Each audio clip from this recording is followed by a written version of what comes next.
E o nosso convidado, mais uma edição do Jornal do Ténis, é o Vasco Graça. É um tenista muito discreto, mas muito eficaz. Eu vejo-te jogar, é muito difícil ganhar-te. Primeiro tens um ténis muito bonito, dos mais bonitos. Foi escola? Pedro, obrigado pelos cumprimentos, mas só fazer uma ressalva que o ténis não é patinagem artística, aqui não há nota artística a ganhar Mas e há, perder. mas há nota artística. Não, acho que há alguma vantagem em teres uma boa técnica, sem dúvida, não só pelo gosto que tu dá, mas também podes relacionar a sua eficácia, mas o que interessa no ténis é um desporto muito pragmático, né? Há uns que ganham e uns que perdem. Mas quem está na Às vezes bancada a ver, Sim, para ti como jogador, e obviamente que é, a vitória é o mais importante, mas quem está na bancada é preferível ver alguém com boa Uma técnica do que sim, alguém a passar a sim, e há bola ou vantagens a... nisso. Acho que grande parte da técnica que eu desenvolvi foi logo na tenra idade, quando eu comecei a dar os primeiros toques. Ia-te perguntar quem foi a pessoa responsável por Para me isso. passar o bicho foi nitidamente o casal Leonor e Raul Peralta. Portanto, foi com Em 9 Oeiras. anos, em Oeiras. Portanto, o meu pai, que era um apaixonado pelo ténis, aliás era o sócio 28 fundador do Clube Escola de Ténis de Oeiras, pôs os 4 filhos a jogar ténis e uns jogaram mais, outros jogaram menos tempo. Eu fui daqueles que talvez tenha ficado mais ligado ao ténis e à parte da competição, e este bicho nitidamente foi tudo crédito, principalmente do Leonor, com quem eu treinava mais, embora o Raul também fizesse parte da equipa. E era um grupo fantástico, que ainda hoje mantemos em boas relações de amizade e que teve acho que foi uma sólida base técnica, que depois foi potenciada e contribuída com muitos outros treinadores, mas o princípio foi aí. Achas que foi o ténis que escolheu ou foste tu que escolheste o ténis? Porque há aí uma ligação familiar que quase que te obriga, que te leva lá. Nunca senti, de facto, nenhuma obrigação e nenhuma pressão, até no sentido, senti um grande entusiasmo e um grande incentivo, mas não acho que tenha sido uma imposição. Se eu escolhi ou se eu não escolhi, também não sei responder francamente. Acho que aconteceu e por alguma coisa, acho que ainda hoje não sei explicar, isso faz parte da magia do ténis, o prazer de bater com um pau ou com umas cordas na bola aconteceu e isto não se explica, aconteceu. E depois, a partir daí, pronto, uma pessoa vai tentando bater melhor, mas há um prazer aqui muito básico, muito animalesco, que acho que não sei se foi escolhido ou se eu escolhi e que pronto, continua vivo. Começaste aos 9 anos, Comecei aos 9 tiveste anos. hipótese de fazer outros esportes, ou fizeste outros esportes, ou foi só o ténis? É assim, eu acho que na altura nós vivíamos na rua, tínhamos a possibilidade de fazer Tudo. uma data de esportes, bicicletas, futebols e fazíamos isso tudo. Agora, o ténis de Oeiras acabou por ser ali um centro desportivo e cultural e social e nevrálgico, passávamos lá o dia, portanto, como muitos miúdos naquela altura, à espera de horas para jogar, que houvesse uma abertura, de aproveitar todos os E de manhã à grupinhos. noite, dentro do Manhã à clube. noite, portanto, acabou por ser o desporto de eleição, embora, quer no liceu, quer com amigos, praticasse todos os outros desportos que era normal se praticarem na altura, mas não a nível, digamos, federados ou competitivos, não. O ténis acabou por ser desde o início um bocadinho a escolha. Disseste que eram os 4 irmãos a jogar lá e chegaram Sim. a fazer alguma quadrada aos 4? Chegámos a jogar juntos, mas não fizemos quadradas, Isso era porque era muito numa bom. altura de início, era giro. Mas tenho muita experiência de jogar pares com o meu irmão Pedro. Portanto, havia um Grande torneio Pedro. fantástico organizado pelo José Vaz Pinto. O Taça das Famílias, eu também joguei com o meu pai. Sim, sim. Jogaste com o teu pai, Sim. portanto, eu joguei com o meu irmão e foram ótimas. Por acaso é um dos sensações. torneios que eu gostava que regressasse. Acho que há que regressar e acho que há aí, pronto, olha, o meu irmão agora também está a ganhar forma, está Pois já a percebi, voltar a está recuperar impecável. e alimenta essa esperança de um dia haver condições de podermos partilhar o corte juntos. Era giro, não é? Muito giro, pá, muito giro. Falaste nisso de passar o dia todo no seto. Fizeste muitos amigos para a vida ainda desse tempo? Ainda jogo com eles hoje, portanto, tenho, por exemplo, o Miguel Lopes e depois muitos outros, João Valadas, outros que também não estão a jogar num trabalho, mas ligados ao ténis, estes dois, além de pronto, outros jogadores que fizeram parte dessa altura, Stefano Valenti também. Uhum. Falaste aí no João Valadas, vocês foram vice-campeões nacionais. Eu tenho aqui, Sim. fui ver um bocadinho do teu historial.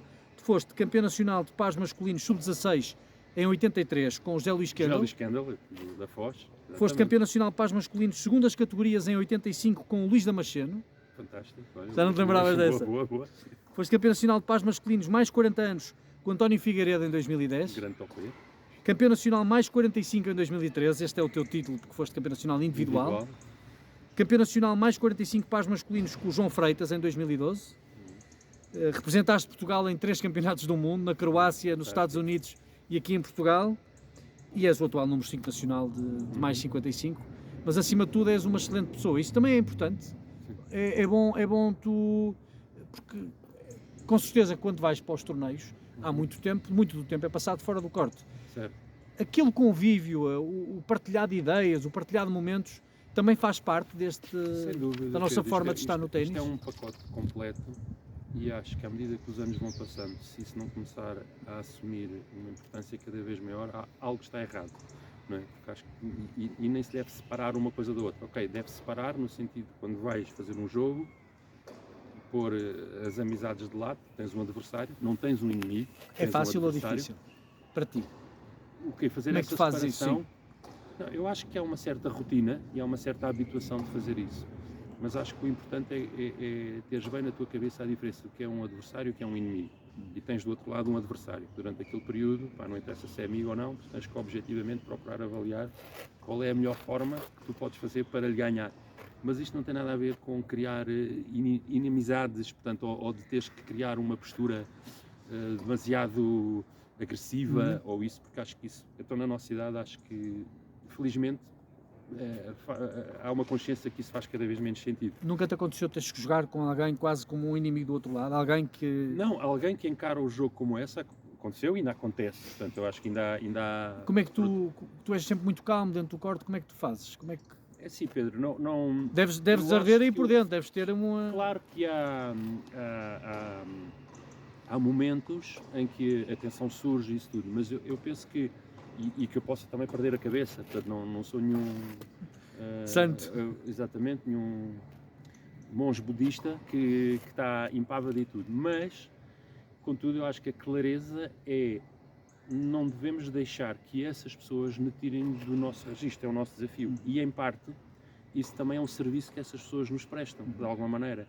Porque também, ao nos desafiarem a nossa calma, é uma oportunidade para nós a praticarmos e não perdermos a clareza. Claro, isto, dito aqui, sentadinho à cadeira, na teoria é uma coisa. É muito fácil. Quando estás a discutir um 4 igual do segundo set e há uma bola na linha ou que não foi bem decidido ou uma coisa qualquer, é diferente. É mais uma oportunidade, mas acho que o caminho é esse, é tentares lidar com isso sem perder combatividade, não é desistir, não é, mas sem perderes combatividade, mas não permitires que isso te tire do teus registros e não percas combatividade por isso. Falaste aí em combatividade e conseguir abordar da melhor maneira determinados assuntos dentro do corte, mas o ténis ajudou-te também ao longo da tua vida em assuntos fora do campo? Oh Pedro, isso eu acho que é uma coisa que está pouco explorada e que eu acho que devia ser até a bandeira de vender o ténis, que é o que o ténis representa em termos de escola de vida.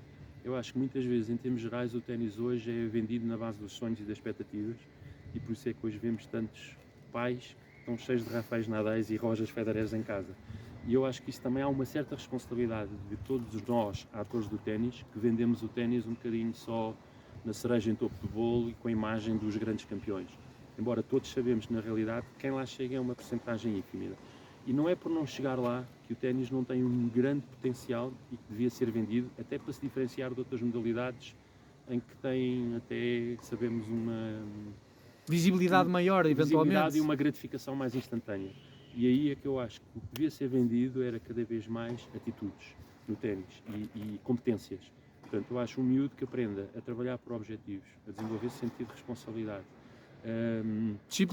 disciplina, autoconfiança, tolerância à frustração, persistência. Quer dizer, são tantas as qualidades que eu acho que havia muito bom pai e mãe interessados em apostar nos seus filhos para desenvolver estas qualidades, independentemente dele ser um jogador de topo ou não.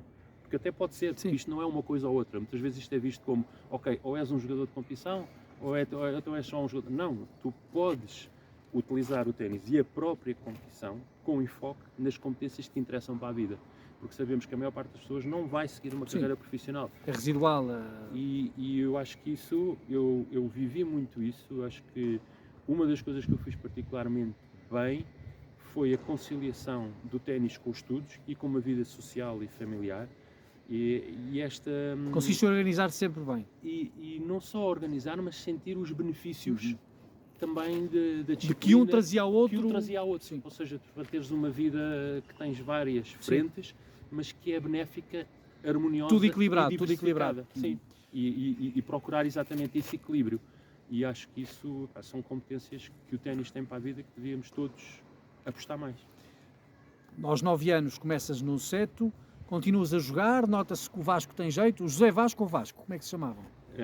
José Vasco é quando corria mal. Não, mas hoje também, como eu tenho um filho chamado Vasco, acabei por resgatar José Vasco. O José Vasco. Foi realmente um erro técnico chamar o meu filho o mesmo nome. Foi um erro técnico. Mas com o José Vasco vai-se minimizando. Começas a jogar bem, começas a dar nas vistas e depois há aí uma altura em que pensas, apesar do ténis da nossa altura ser diferente, pensas vou seguir isto ou tiveste sempre bem presente os pés bem na terra e um plano B ali ao lado? Não, tirei os pés da terra também, como qualquer jovem, mas mais tarde, ou seja, eu diria até aos 17, 18 anos, o ténis sempre foi uma pedra fulcral no equilíbrio entre estudos e vida social e familiar. E embora fizesse competição. E depois houve aquela altura, da altura das decisões, que hoje, embora noutro contexto também muitos jogadores passam por isso, o que é que se vai fazer, o que é que se não vai. Houve um ano em que foi o ano que entrei para a universidade, portanto tinha um plano B, tinha entrado na universidade, mas decidi fazer o meu ano de sonho, que era bora lá só jogar ténis e fazer torneios. Como é que correu isso? Total apoio dos meus pais. Aquilo que era para ser um ano de sonho, não digo que fosse um ano de pesadelo, mas foi provavelmente dos anos mais duros que eu já tive na minha vida. Ou seja, eu acho que não tinha preparação para enfrentar a dureza do que era o ténis de competição. E também com todos os conhecimentos e apoios que havia na altura, também não havia uma estrutura de apoio para que as coisas... Para alicerçar aquilo que tu ias fazer. Para alicerçar o trabalho. E, portanto, foi um ano que acabou em esgotamento, portanto, foi um período muito difícil da minha vida, de uma depressão, completamente disfuncional, parecia que também coincidiu com outros aspectos que aconteceram no tal equilíbrio. Portanto, os meus irmãos praticamente casaram-se todos ao mesmo tempo, desapareceram de casa. Ficaste sozinho?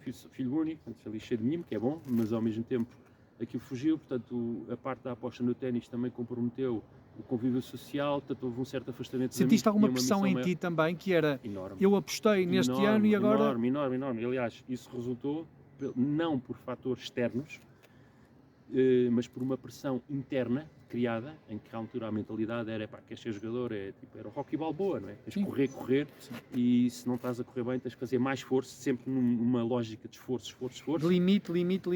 E a partir do momento em que as coisas resvalam um bocadinho, ou os resultados não aparecem, se calhar, quando tu imaginas, depois tu não te sentes bem, e depois o facto de teres todas as condições objetivas para seres alguém feliz, porque no fundo estás a fazer um luxo, estás a jogar...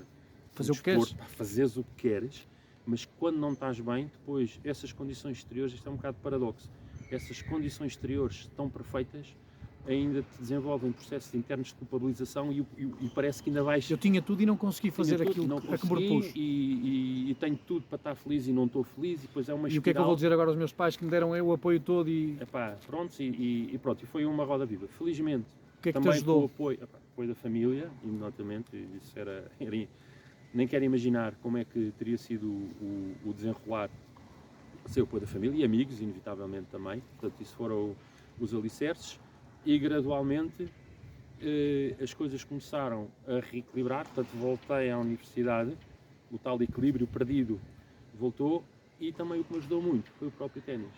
Porque o ténis nunca é o culpado. Nunca o deixaste? Não, quer dizer, houve ali momentos na universidade e que era difícil conciliar e que houve menos prática. Mas estava sempre na tua cabeça? Mas sempre, e até de uma forma quase que terapêutica. Tipo, como alguém que cai do cavalo e, se não voltas a montar, nunca mais.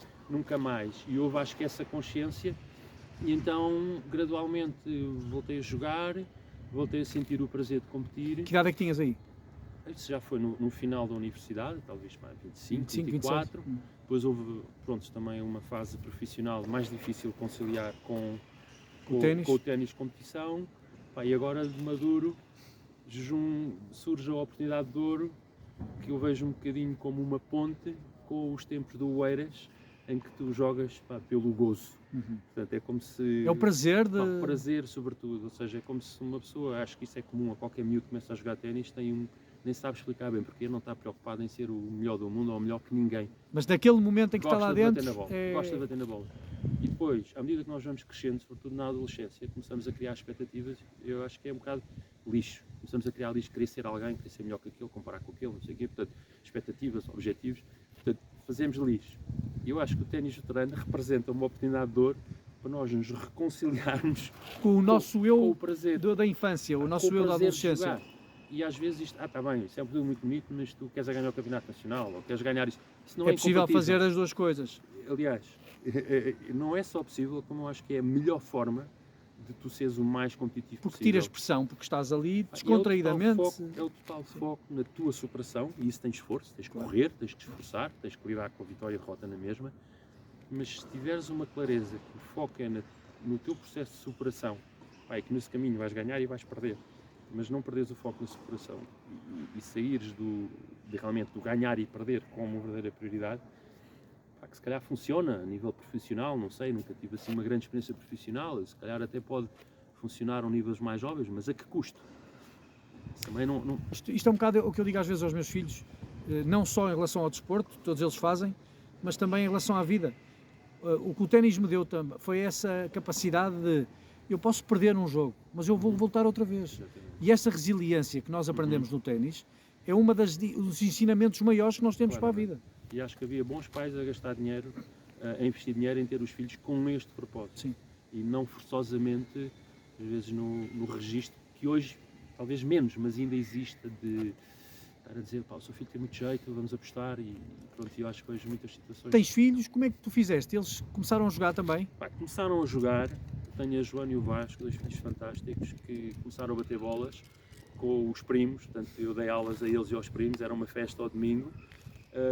Confesso que houve momentos em que eu tentei pôr o bichinho, mas muito cedo senti que não havia um entusiasmo genuíno para eles de seguir o ténis da mesma maneira. Até acho que a maneira como eu via apaixonado do ténis para ele quase que podiam funcionar apenas como uma barreira, tipo, pá, és tu, mas não sou eu.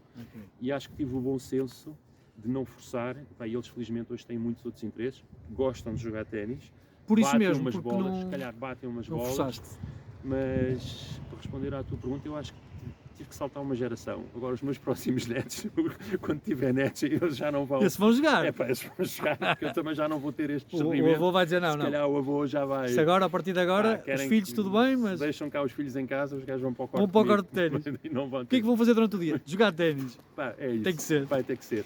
O Vasco, depois de sair da universidade, tiveste ali algum momento em que pensaste, quando tentaste jogar e depois não correu bem, voltaste outra vez para tentar, ou a universidade aí já te ocupou tempo assim, que não te deixou regressar ao... Claro, Pedro, é assim, porque também sabes que existe uma janela de oportunidade.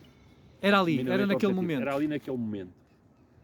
Depois de voltar para a universidade, eu acho que houve um equilíbrio reinstalado, no qual eu sempre senti bem a minha vida, e o ténis parte dele.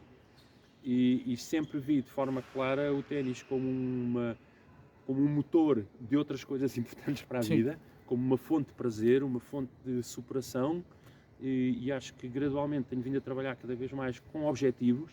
Hoje o ténis para mim é uma desculpa para me manter saudável, porque faço físico, gosto de jogar, e sei que isto de jogar torneios de competição é um pacote completo. Ou estás bem fisicamente, ou estás sempre a gerir lesões e jogas um jogo e não consegues jogar o segundo. É bastante exigente na nossa idade o esforço que nós fazemos, mas vejo nisto aqui quase como um alibi fantástico para manter a minha saúde física e mental. Porque isto sabemos que é dos desportos com maiores benefícios em termos de longevidade. Vemos no Campeonato do Mundo pessoas com 90 anos a jogar e tal anos ainda a jogar, a desfrutar do jogo. Isto dá uma perspectiva que estou, imagino eu, no início da minha carreira, quase como veterano. E de certeza, no início eu não digo, mas quase por ali. Sem muitas expectativas, mas penso que o caminho ainda pode ser longo e prazeroso. Como é que foi receber o convite para representar Portugal no Campeonato do Mundo de Veteranos? A primeira vez nos Estados Unidos, não foi? A primeira vez foi em Portugal. A primeira vez em Portugal? A segunda na Croácia e este ano nos Estados Unidos. É especial, realmente são experiências únicas. Eu confesso que não consegui lidar com as emoções envolvidas com esta experiência da forma como até imaginava. Tal era o entusiasmo, tal é a importância que eu dou a este evento. Excitação de... houve muitas situações em termos de corte de um bloqueio que eu também não consigo explicar, porque nem foi da pressão dos colegas, ambientes fantásticos, quer na equipa liderada pelo Nuno, quer na equipa liderada pelo Paulo Travassos. Um ambiente fantástico de equipa, portanto a pressão não vem de fora, mas confesso que que sinto que ainda há aqui um caminho a percorrer, mas vejo progressos, portanto eu acho que isto não há nada de dramático nisto, e aliás alimenta a esperança que vai ser na seleção que eu vou ter os meus melhores desempenhos, porque isto é mesmo muito importante para mim, jogar pela seleção dá-te uma dimensão ao jogo muito maior do que aquela que é quando tu vais jogar um torneio individual. E acho que não é por acaso que os melhores jogadores veteranos, muitos deles jogam as equipas e não dão o mesmo valor ao individuais. Eu ainda dou, porque acho que há ali muito para aprender. Sim. Mas os melhores, os topo, jogam por equipas, vivem aquele momento e depois já não dão tanta importância ao individual.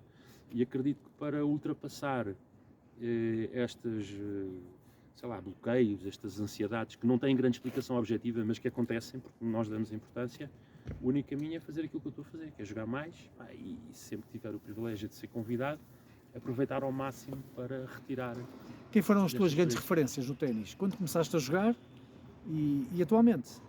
A nível nacional ou a nível... O que tu quiseres. As tuas referências. Sim, naturalmente, a minha primeira referência foi Lino Peralta, mas muitas outras pessoas, e acho que a nível dos treinadores sempre pessoas de referência para mim, houve muitas pessoas que contribuíram e que têm vindo a contribuir. Portanto, Lino Peralta, passei com Mário Zé de Gomes, Luís Damasceno, ainda passei pelo professor Valério Couto, treinei com o Pedro Cordeiro, Tó Cabral, uma pessoa também que me marcou muito e que me ajudou muito também a crescer no meu ténis, e atualmente tenho 2 excelentes treinadores. Tu dizes que eu jogo, tenho a técnica e tal, mas aquilo que eu jogo está muito a ver com as equipas, com a equipa que eu tenho, não é a equipa formal, não é? Mas sim, com a equipa que eu tenho à minha volta. Tenho neste momento Edgar Campos e Júlio Mendes, que são pessoas que têm-me ajudado imenso a continuar a evoluir o jogo, que isto não tem fim.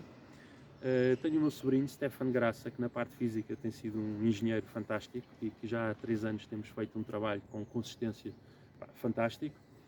E depois tenho todos os meus parceiros de treino, que são pessoas para mim de referências. Essas são as referências, quer dizer, o do clube, o Topé, João Garcias, Rui Almeida Rodrigues, Marcos Santos e muitos outros, que agora também não tens tempo para estar a dizer todos, mas são para mim pessoas de importantes do teu referência. Processo. Sim, neste momento são as minhas pessoas de referência.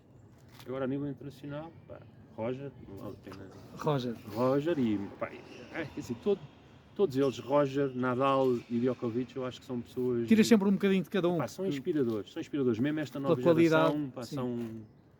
O ténis, acho que o ténis é aquilo que inspira. E agora vamos à pergunta para pessoas da nossa geração. Quem é o melhor jogador português de todos os tempos? São perguntas difíceis, não. É assim... Quem foi a pessoa que tu mais gostaste de ver jogar ténis em Portugal? É assim, para mim, respondendo à primeira pergunta, eu acho que não tenho dúvidas de dizer que é o João Sousa. Portanto, assim, a parte pragmática de resultados não te deixa margem para dar outro nome para poder comparar. Não é? Porque enquanto tens 3 com 20 Grand Slams ao perto, ainda podes tirar um, tem o cabelo mais comprido. Aqui no caso não Aqui no caso dele, eu acho que essa pergunta é fácil de responder. Agora, houve muitas pessoas que eu gostei de ver jogar. Eu acho que quando eu comecei a jogar, toda a geração de Manecas, Luís Filipe, Miguel Soares e todos esses que jogavam na altura, são pessoas de referência, eram pessoas que uma pessoa olhava mesmo de... Eram os modelos. Zé Vilela, eram todos, pronto, éramos putos, apanhas bolas e babávamos a ver aquelas guerras, portanto, aqueles jogos. Depois, houve jogadores que pela minha geração me marcaram mais pela diferença, sem dúvida Nuno Marques, de quem apanhei grandes tareias e que era um jogador, via-se que estava fora do baralho do que aquilo que era o ténis, e o João Cunha Silva, que é da minha geração, onde tive a oportunidade de fazer pontualmente uns jogos mais equilibrados no início da carreira, mas que depois rapidamente descolou, mas que também era um jogador de outro patamar. Outros que também acompanharam na altura, mas com quem eu tive a oportunidade ainda por momentos equilibrar mais, porque eram mais novos, e na altura a idade fazia muita diferença. Evidentemente Bernardo Mota e Manuel Couto são os dois que se destacaram. Aliás, o Manuel começou no Oeiras também. É verdade. Um puto, mas foram jogadores que... e depois muitos outros que como adversários são fantásticos e inspiradores. Passaste muitos momentos dentro do corte, passaste momentos também fora do corte. Lembras-te de algum momento caricato, algum momento engraçado, alguma história de algum torneio, alguma viagem que tenhas feito de algum torneio? Com certeza que eu acho que Não tenho esse... Caricato, basta ir ao... Mas não se podem contar aqui. Pois é, também há aquelas, pois. Pá, olha, a semana que há 2 semanas no Nacional de Veteranos, quer dizer, estamos 5 maduros numa casa em Val de Lobo a jogar no Nacional de Veteranos, podes imaginar que as histórias não são muitas, mas não, epá, assim de repente tinha que fazer um filtro grande para as histórias que podia contar, mas é assim, pá, está pleno de momentos caricatos, momentos pleno positivos, de momentos positivos, momentos de diversão, epá, aliás, isso é aquilo que eu associo mais ao ténis, são esses momentos. Olha, aquela pergunta que eu costumo fazer sempre, vivias sem ténis? Se calhar vivia, não sei, não sei, se calhar vivia, mas não sei, porque realmente, só olha, o ténis sempre foi uma parte estruturante da minha vida e não equaciono sequer. Agora, também te digo uma coisa, eu acho que a vida está cheia de oportunidades e não podemos dizer que o ténis é a única coisa. Se me dizes assim, se por alguma questão física ou não sei o que eu não pudesse jogar ténis, diria, pá, golfe, se calhar era uma coisa que eu gostava de dedicar. Mas também tem muita coisa em comum com o ténis, alguns aspectos. Swing. Pá, tem muita coisa. Sim. Acho que era um desporto também fascinante e eu acho que a vida é repleta de oportunidades e se uma pessoa, pá, não tem umas coisas, há de ter alguma capacidade de se reinventar. Mas se não for pedir muito, pá, que a minha vida continue a ser com ténis. É isso que esperas para o José Vasco Graça no futuro, que continue a jogar ténis até aos 99 anos? É pá, se possível, inspira-me isso. Isso é das coisas que mais me inspira. Que o universo te dê essa... É as pessoas que eu vejo jogar torneios nessa idade e a desfrutar do jogo, nas condições em que tiverem, mas a continuarem... A bola a passar para o outro lado, a passar para o outro lado e a fazerem, pá, bons jogos, aguerridos, a darem o máximo. Isso inspira-me, e se puder. Que mensagem é que queres deixar para aqueles jovens que estão agora a começar e para aqueles que se calhar não veem o ténis como um desporto de competição, mas um desporto de recreação? Eu acho que não desistam. O ténis é um desporto, se calhar, de gratificação mais lenta em relação a outras atividades. Curva de aprendizagem mais... Há uma curva de aprendizagem mais lenta, mas associado a essa lentidão não quer dizer que nós tenhamos que esperar muito tempo para ter gozo. Aliás, hoje programas dirigidos aos mais novos, como o Play and Stay, são fantásticos, começa também a aproximar mais do gozo, mas eu acho que aqui a questão da persistência é a chave, porque associada a essa dificuldade é onde está o ouro do ténis, é onde está a riqueza de fazer algo que também, não sendo elitista, não é para todos. E quando eu digo não é para todos é porque muitos desistem ao princípio ou nem sequer têm o entusiasmo de começar. E acho que quer para os mais novos, quer para os pais, acho que o ténis é um desporto fantástico para apostar em termos de desenvolvimento integral da pessoa. E se eu pudesse deixar uma mensagem era essa, força e joguem ténis. Vasco, obrigado por dares a conhecer a tua história e pela tua pegada positiva neste desporto que é o ténis. Obrigado pela conversa.